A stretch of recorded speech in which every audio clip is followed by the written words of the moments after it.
So this morning I interviewed Domenico Barbiera, who is a technical director of a heat pump company, commercial heat pump company, and you should watch the interview if you want to get down into the nuts and bolts of commercial heat pump applications and the technology. But here's the thing, this is the takeaway and why I want to do this video, is in not that many years, let's say 5, the technology has come a long, long way. It is now so much better. It's more efficient, it's lower cost, and those cost curves are still going down. And according to Domenico, there are new innovations coming all the time that will improve the efficiency, improve its performance in cold weather, et cetera, et cetera. And this raises the question of why is Canada behind Europe and Asia in terms of commercial heat pump adoption? I mean, this is part of having a competitive economy. You have to, adopt the most efficient technology, the lowest cost technology available. Now, to some extent, it's a problem with all clean tech technology at the moment because the capex is higher than the fossil fuel technology.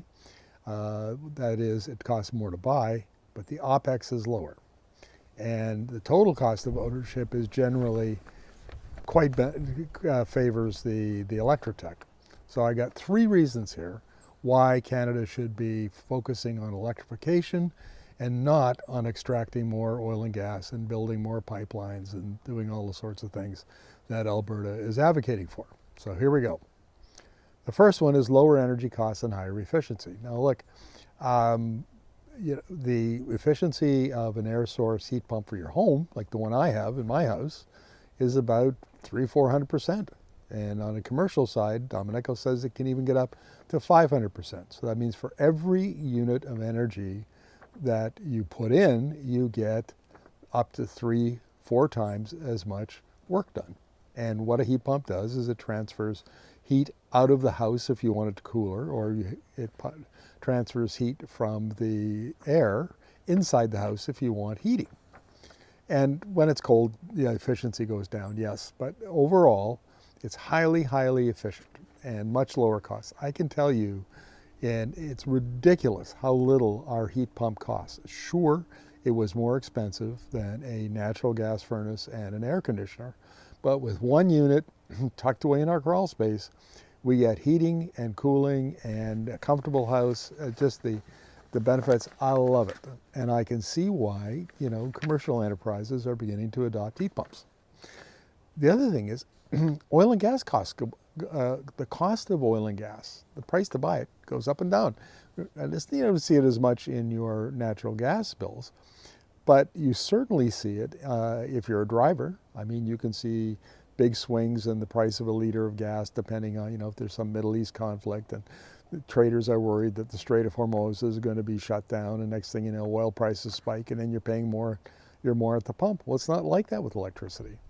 In the 8 years that we've been in British Columbia, I think our power prices have gone up a cent or two a kilowatt hour. It's still ridiculously cheap. It's reliable.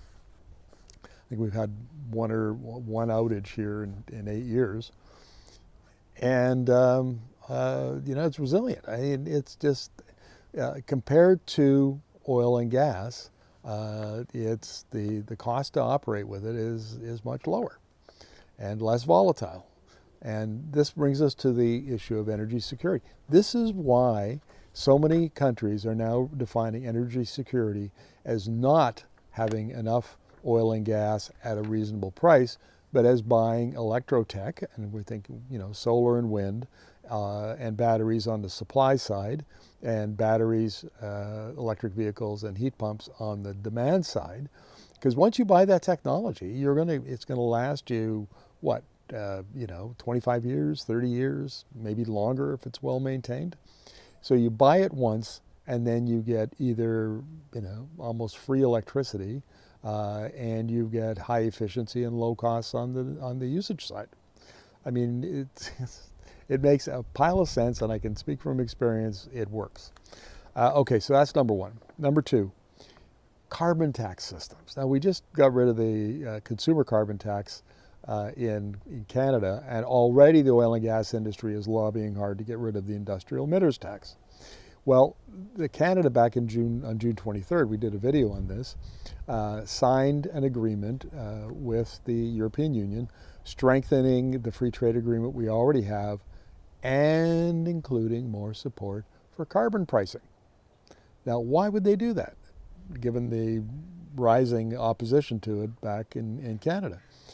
Well, because in 2021, the European Union brought in the carbon border adjustment mechanism, and they've been applying it to more and more goods and goods that are being imported into Europe. So the idea, if you have a high emissions intense product like Alberta oil, for example, which is one of, the heavy crude has one of the highest emissions intensity on the planet, then you're going to be taxed on it.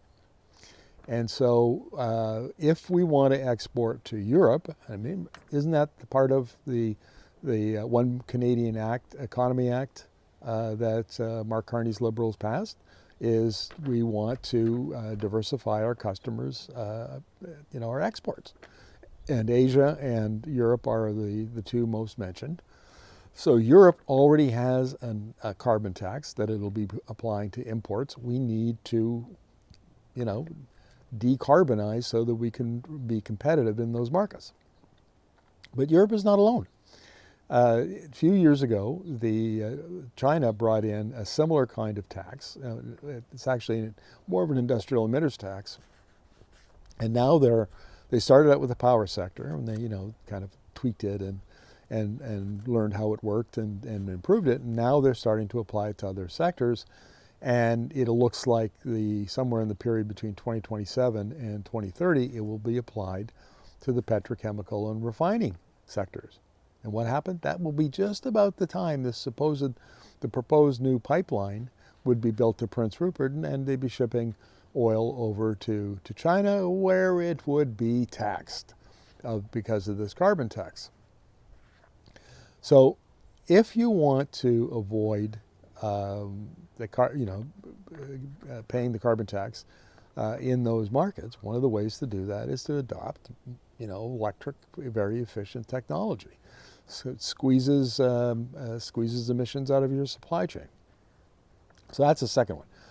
Carbon taxes is actually expanding globally, and we need to decarbonize for that reason, if no other reason, is to be competitive. The third one is that there's a huge boom in electrotech. Now, we don't see it here in Canada. We don't have much. We've seen couple of EV plant announcements and some battery plant announcements, and there's muttering about, we're going to get on with one of these days with building out a critical mineral industry.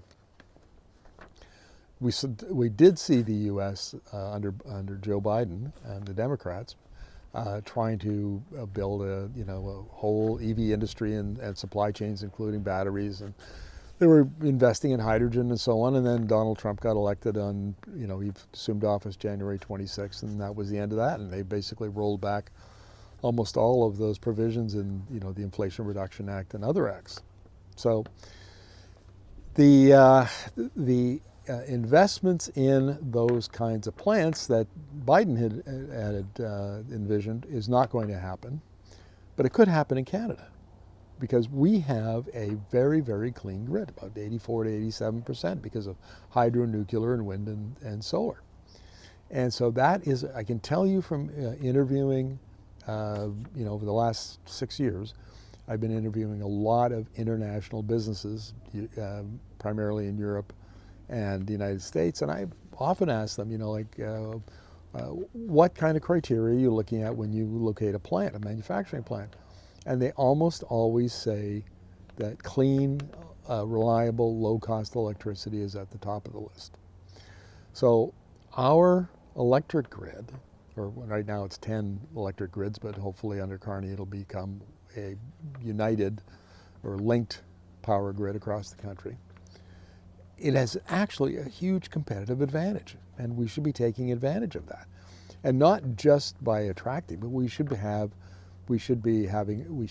develop our own plants, and we should make sure that we adopt technologies like commercial heat pumps, so that we're competitive and we can attract industry.